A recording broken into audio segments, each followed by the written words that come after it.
Thursday, the 19th of August. 9 p.m. only means it's time for PM Edition. The biggest stories in detail. With me, Munira Baks and Isaac Luchamuzi on sign language interpretation. This is CTV. Thank you so much for not blinking. Now let's start with the confusion in the city.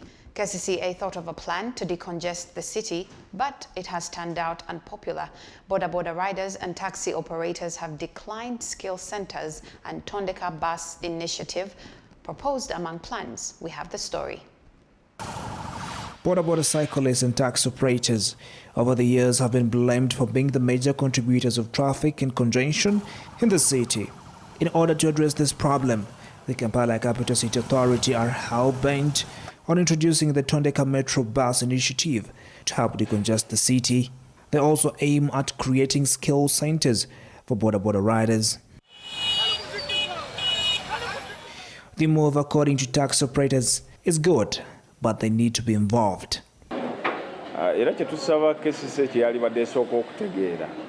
What we would like KCCA to understand is that back then when the institution was still KCC, taxis were there. We hope as they carry on their plan, taxi operators should be involved. According to the taxi operators, they can't abandon their own initiative to jump onto a venture designed by Kampala Capital City Authority. If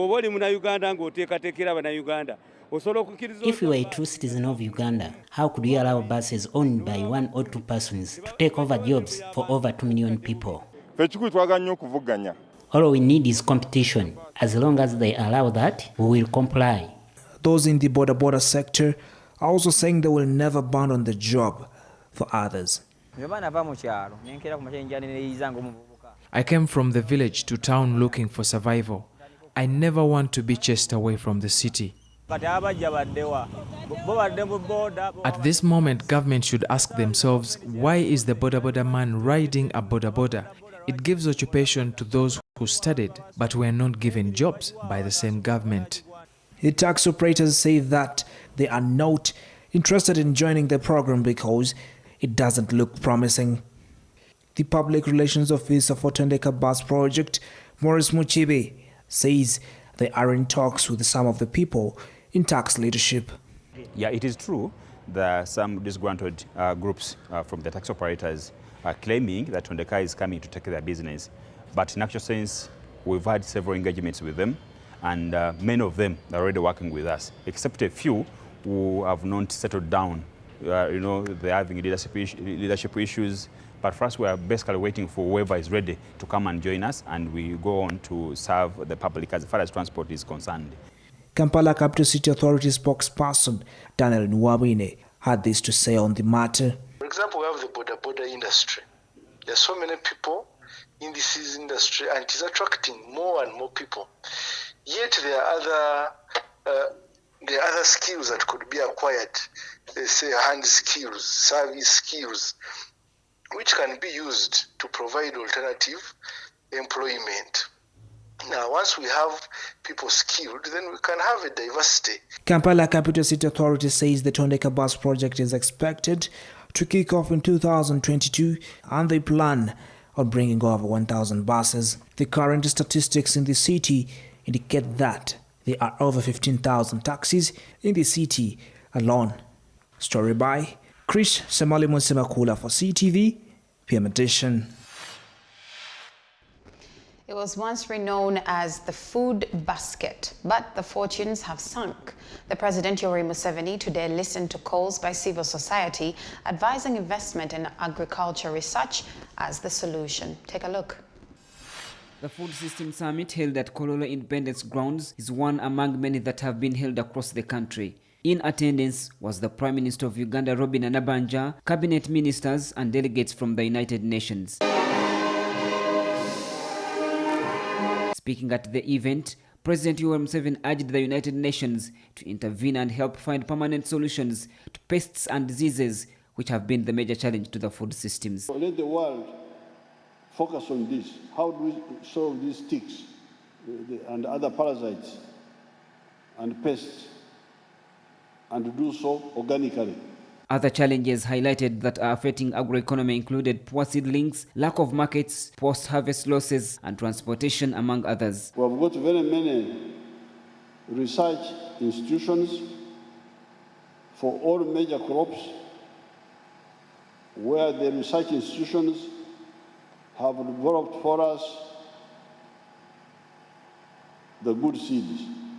The President has listed the research institutions and the research organizations, a multitude of them. He knows where they are, but I'm not sure whether he actually knows what business is happening there, because there is no serious business. Why? Because our research is not well financed publicly here. The summit has 5 action tracks, such as ensuring access to safe and nutritious food for all, shift sustainable consumption patterns, boost nature-positive production, advance equitable livelihoods, and build resilience to vulnerabilities and shocks and stress. The UN resident coordinator, Susan Ngonje Namondo, says this presents an opportunity to shape the future of agriculture in the country. We know that if we really look at our food systems, that's where transformation is going to come from. That's what employs most of our people. So we really need to look at that system to make sure that it can give us nutritious food, that it can give us jobs, plenty of jobs. We need jobs. And third, that we can learn to practice agriculture in a way that still preserves the environment. Much as the country is endowed with 2 seasons annually, together with water bodies,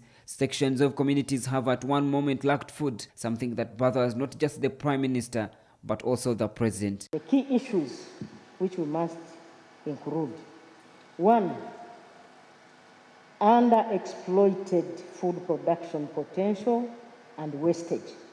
The double burden of undernutrition and overnutrition, I mean overweight, obesity, and diet-related non-communicable diseases in the country. According to research, 12% of Uganda's population is chronically food insecure, while 22% of the population is overweight. Ramson Muhire, PM Edition. The election petition brawl continued today with a raft of legal battles. North Member of Parliament Mohamed Segirinya has been accused by his opponent Sulaiman Chidandala of playing ping-pong games in the petition challenging his election.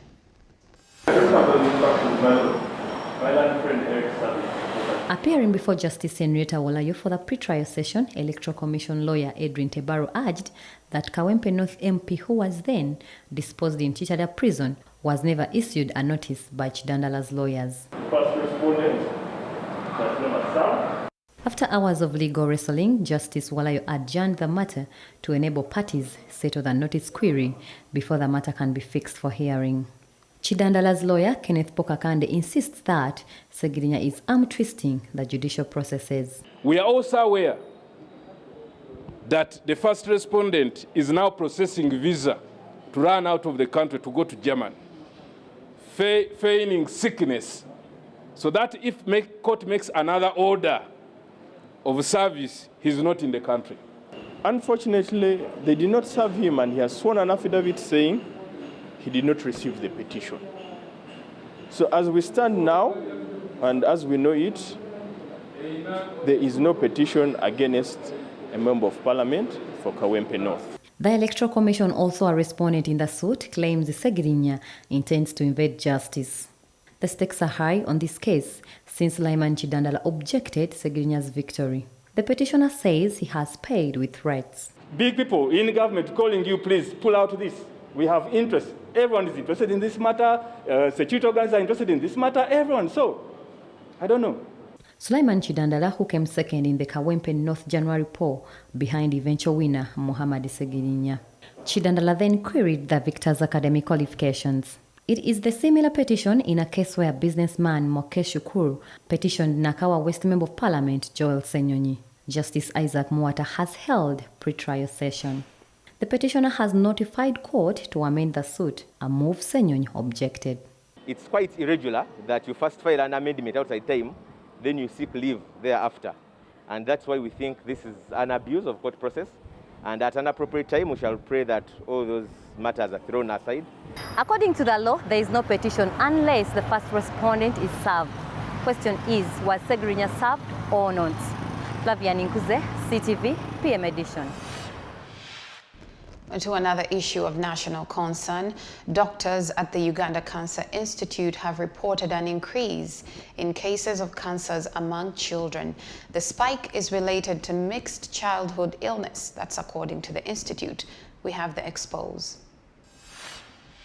According to Dr. Joyce Balagadde Kambog from the Uganda Cancer Institute, the biggest challenge that Uganda is facing as far as treating cancer in children is the lack of public awareness about cancer in children, which makes it extremely hard for medical workers to detect.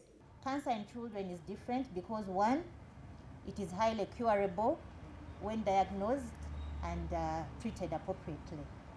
Two, it is very rapidly progressive. That's why I'm saying if there are symptoms, please come immediately, because a delay of 1 month makes the difference between stage 1 and stage 4.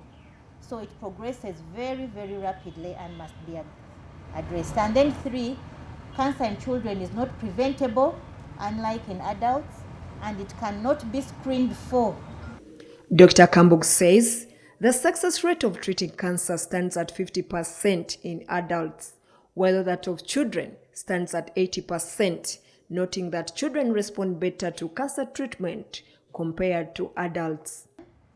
It is highly curable when diagnosed and treated appropriately. A report by Global Can released in 2018 revealed that about 300 children under the age of 18 are expected to develop cancer every year, and only about 30% of these children ever get care in Uganda.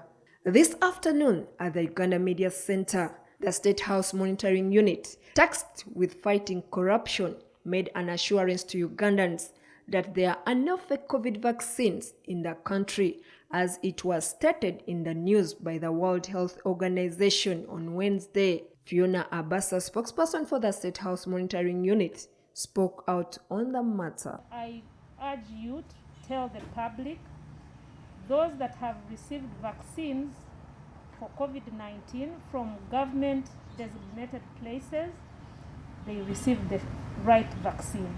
And the latest update in the fight against COVID-19, the Ministry of Health revealed that it's going to purchase 18 million doses of Sinopharm vaccine at a cost of $5.5 per dose from COVAX facility through the Technical Interministerial Committee, also known as the Vaccine Acquisition Committee. Shamim Natewa for CTV PM edition. When will the revamped taxi park be ready? The question taxi operators have been asking since last year.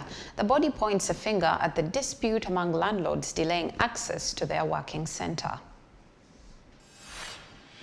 May 2020, KCCA commenced the renovation of the old tax park, a project earmarked for 3 months. Facelift on facelifts was undertaken. Towards the end of 2020, the March-scheduled commissioning did not take off. March 2021, KCCA announced the commissioning, which was later reversed on claims works still pending. It was pushed to June 8, 2021 and still did not take effect. The then word was that contractors needed time to install CCTV cameras, public toilets, a health center, a fence, waiting area, with a promise for President to commission.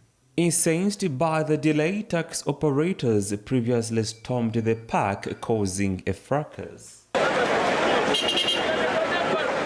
Today, I returned to the scene and the tax operators have resorted to working outside the park. They say the purported claims for the extension are far-fetched.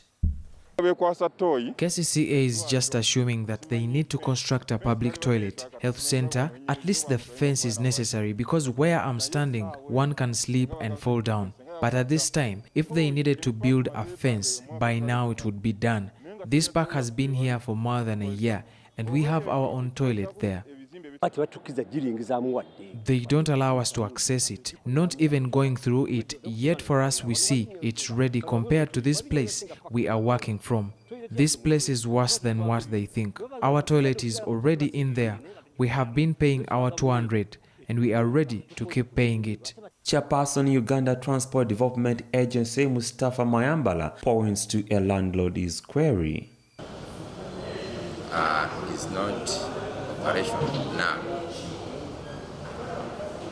Those investors are the stumbling block, because they want their plots. They want to build into their plots. Whereas we as taxi operators, we want the park as it is. KCCA spokesperson Daniel Niwabine refutes the allegations. We already have memorandums of understanding with those that have interests in plots within the park. And we believe these memorandums shall go a long way in resolving any issues. And we have to be realistic. That park, over 200,000 people traverse it every day. The current toilets are not sufficient by any standard. It is estimated that over 200,000 people ordinarily transit through this park daily to access different destinations while providing workspace for over 25,000 people, including taxi drivers, conductors, vendors, and small business owners. Simon Chris Makanga, CTV PM Edition. My name is Munira Bax with you for CTV's PM Edition. Gombe District is mourning the brutal murder of a beloved reverend. More details when we get back from a break.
As we embark on a journey to realize our full potential, we all need expanded minds and limitless possibilities. We need to be accurately informed. CTV is your growth partner. With reliable, in-depth news, we tell the story from all perspectives. We bring you the story in real time. Catch our comprehensive daily bulletins in Juba Egolonye at 7 p.m. and PM Edition at 9 p.m. CTV, don't blink.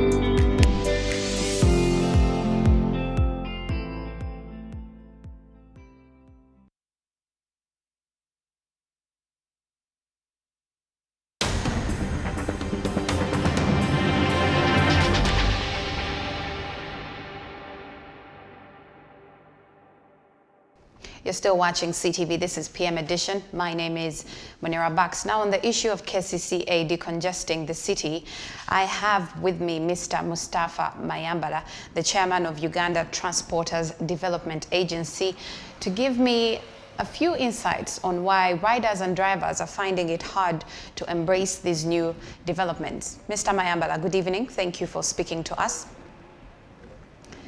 Good evening to you, madam. So my first question would be, anyone acquiring an extra skill is a very welcoming, it's a very welcome thing, especially in these moments where we have to survive.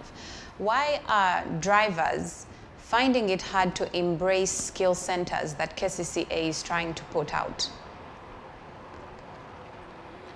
But I didn't hear the question very well. Sorry, Mr. Mayambala. My question is, why are drivers and riders finding it hard to embrace skill centers? Because you'd imagine someone having an extra skill like carpentry is good for survival. You are talking about the Already tax park. The skill centers that drivers are not welcoming. For example, the carpentry that KCCA, the extra skills that KCCA wants to introduce to drivers and riders. Why are drivers and riders finding it hard to embrace this? Oh, you are talking about the introduction of buses. Yes. In the city. And the different skill centers that KCCA is introducing. You are talking about the introduction of buses in the city? Yes. And the skill centers. Why are drivers finding it hard to embrace these decisions? Okay, but I don't hear you well. I but apologize for that. I'm trying to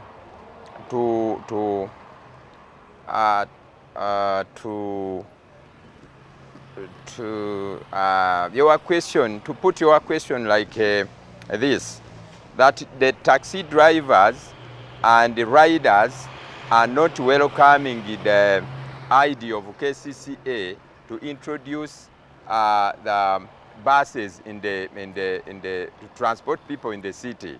Okay, we'll go with that.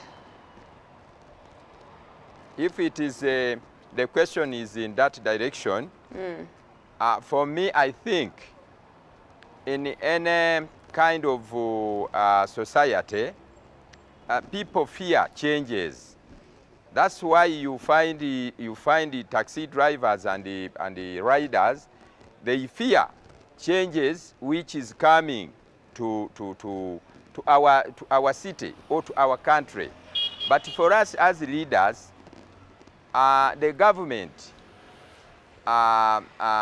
sponsored a trip for us to go abroad and on a study tour.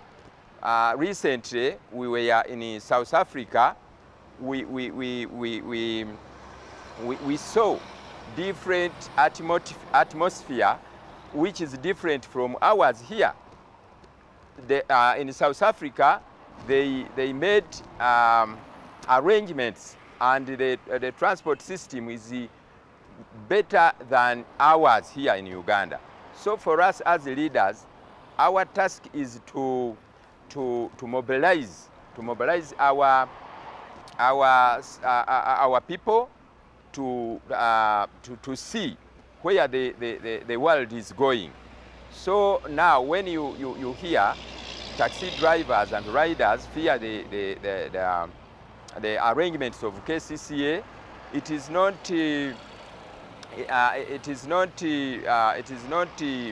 different from other people, but we are going to still mobilize them to see what is supposed to be in the transportation of people in Kampala and the metropolitan area. Okay, Mr. Mayambala, I hope you can hear me clearly now. Yes. Okay, that's good. Yes.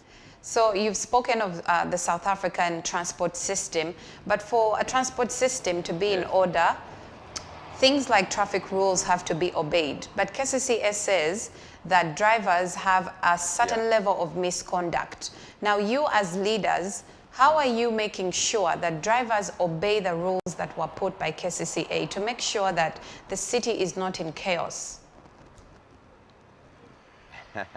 For us, we have tried our best to organize seminars for our people, the drivers, and I think we have done our part.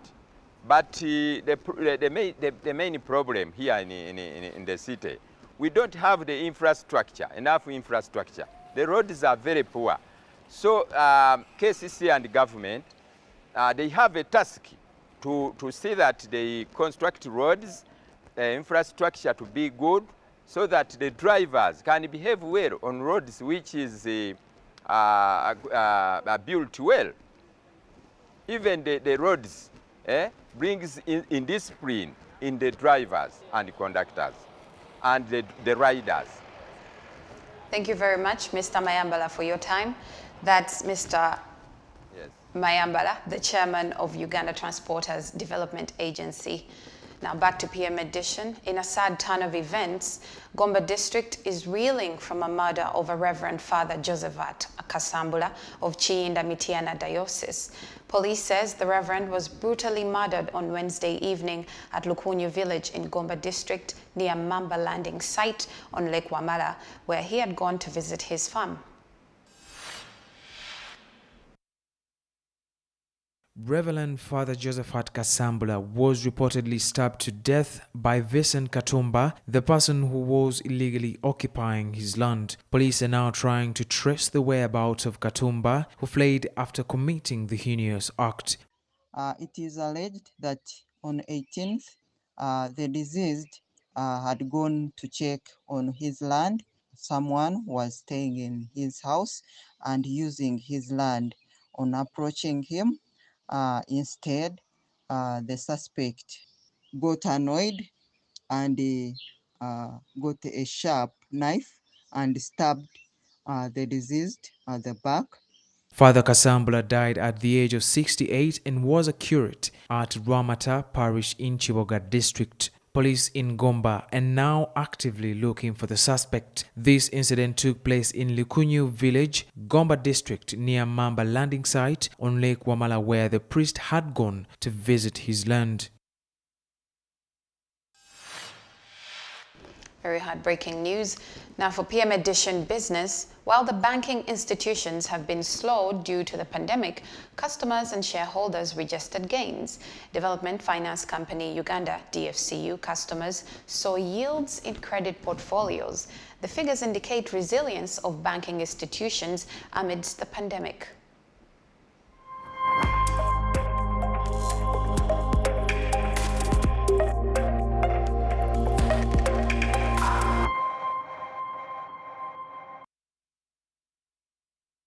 Bank of Uganda's Quarterly Financial Stability Report 2020 reported the financial sector remained resilient to the economic disruption associated with the COVID-19 pandemic. The DFCU figures confirm the findings. Matthias Katamba, Chief Executive Officer, DFCU, highlighted the shifts accrued. We see that we had solid growth in our underlying business, with our net loans and advances to customers growing by 15% despite a challenging year. We also recorded strong growth in our customer deposit base, which grew by 27% as we harnessed digital capabilities and enhanced the customer experience across our channels and increased our financial strength, as well as seen in the growth in our total assets. Positive signs in the bank's shareholders have been up previously, but this financial year has proved to be different. Over the past 5 years, has posted fairly high earnings per share and paid out a good dividend per share. However, from early 2020, with the onset of the pandemic, there has been a lot of volatility.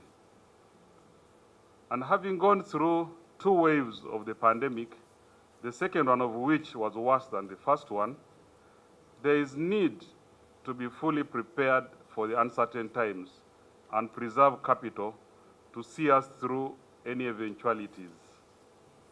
Despite this, as mentioned in the chairman's statement, the directors have recommended a dividend of 17.38 shillings per share with a dividend payout ratio of 54%. The bank saw a downward shift in provisions for loans and advances. This is an outcome of customers' reduced power to meet such commitments as a result of the pandemic. Melissa Mboha reporting for CTV, PM Edition.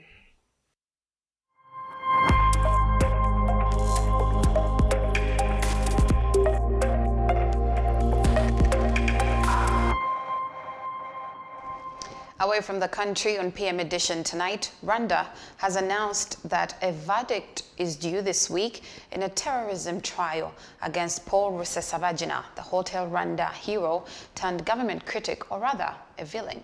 Details follow. Rwanda has announced that a verdict due this week in a terrorism trial against Paul Rusesabagina, the Hotel Rwanda hero turned government critic, has been delayed. Rusesabagina, 67, had been due to learn his fate on Friday in a case that his supporters say is politically motivated.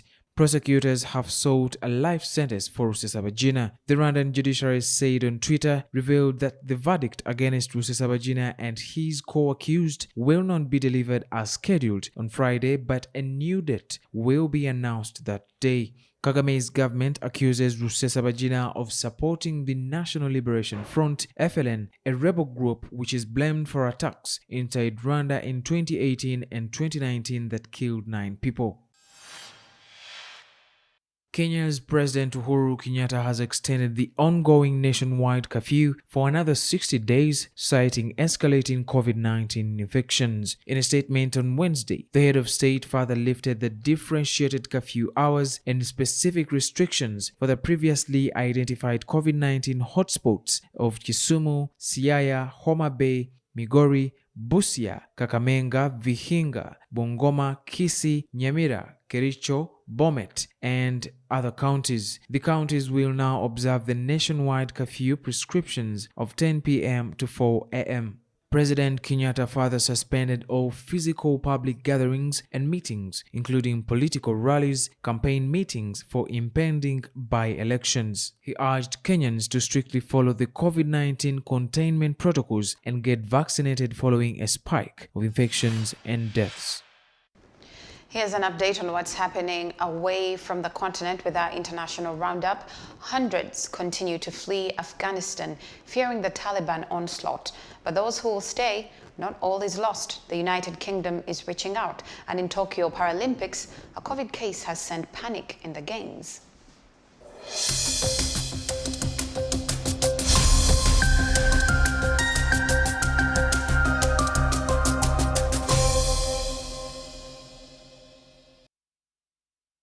The United Kingdom will double its humanitarian aid to Afghanistan to £286 million, about more than 1.3 trillion Uganda shillings. Britain plans to host up to 5,000 Afghans fleeing the Taliban. The resettlement program will prioritize women, girls, and other minorities, according to the Foreign Secretary Dominic Raab. Raab on Wednesday held talks with his counterparts in the United States and India on a humanitarian response. Britain is working with the Taliban in Kabul on a so-called tactical and practical level to evacuate citizens and eligible Afghans in a matter of days. A COVID-19 case has been detected in the Tokyo Paralympics village just days before the games are due to start, organizers said on Thursday. The person who tested positive for the virus is not an athlete and is not a resident of Japan, they added. Organizers have already reported more than 70 COVID cases linked to the Paralympics, mostly among contractors and staff. The games are due to begin in 5 days on the 24th of August. Around 4,400 athletes from approximately 160 teams are set to take part in the Paralympics. As with the Olympics, they will be required to undergo daily COVID tests and will have to wear face masks and maintain social distancing within the Paralympic village. Kalachi Brian, CTV, PM Edition.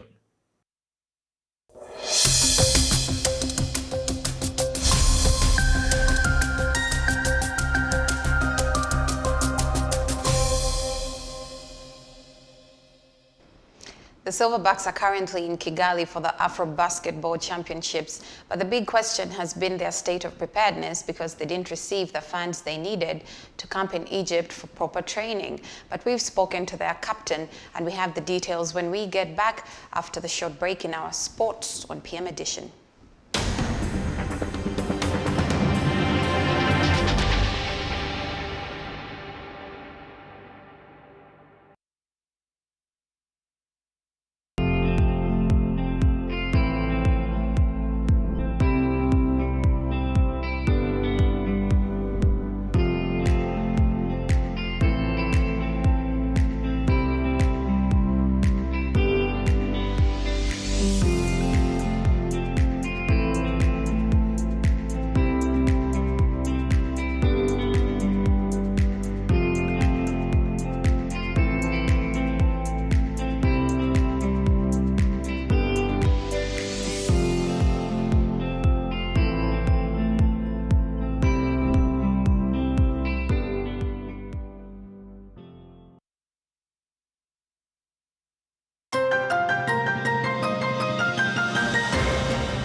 Welcome back. Your very pleasant company. My name is Munira Bucks. This is PM Edition.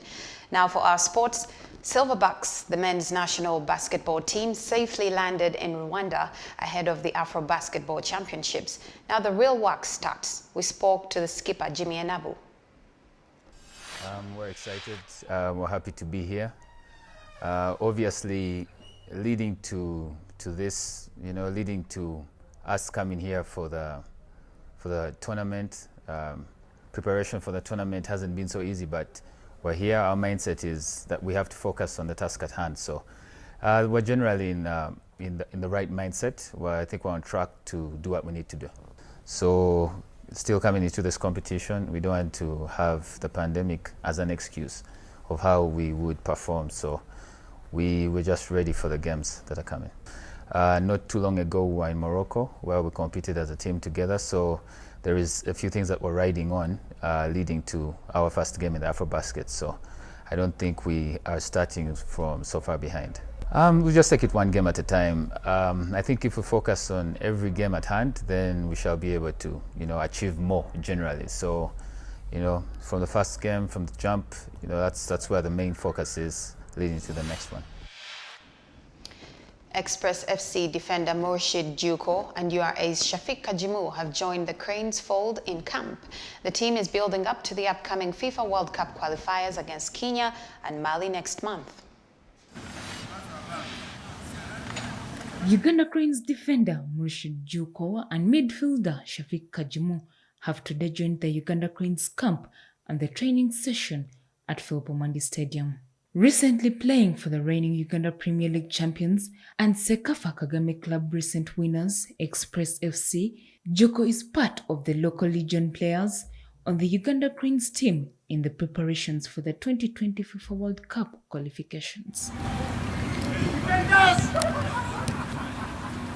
It is openly known that Uganda Cranes has never played at the treasured FIFA World Cup finals. This is a sad storyline that experienced defender Murshid Juko would love to change for the better. Juko himself has already featured for the country at 2 Africa Cup of Nations finals, both in Gabon and Egypt, having played a total of 39 caps with 1 goal against Sao Tome and Principe at Mandela National Stadium in Nambole.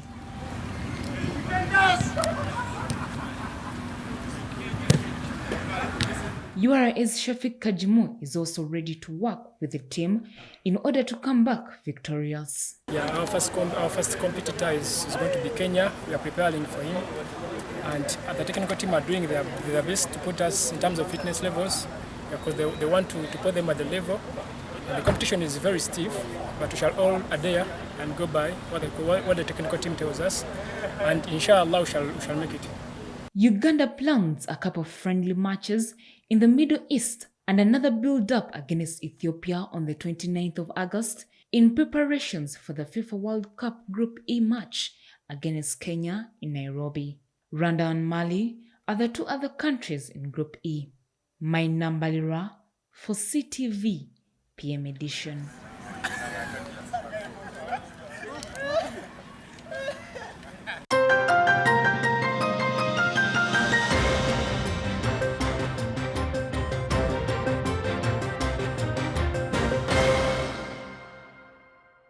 That's it for now. Do join us again tomorrow at 9 p.m.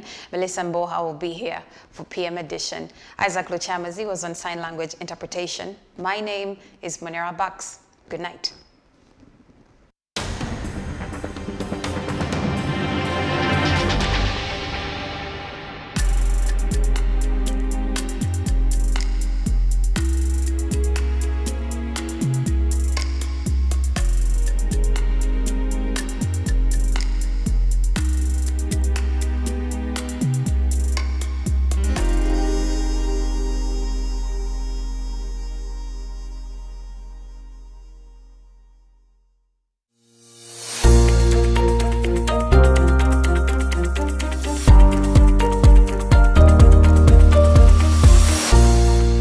This is CTV.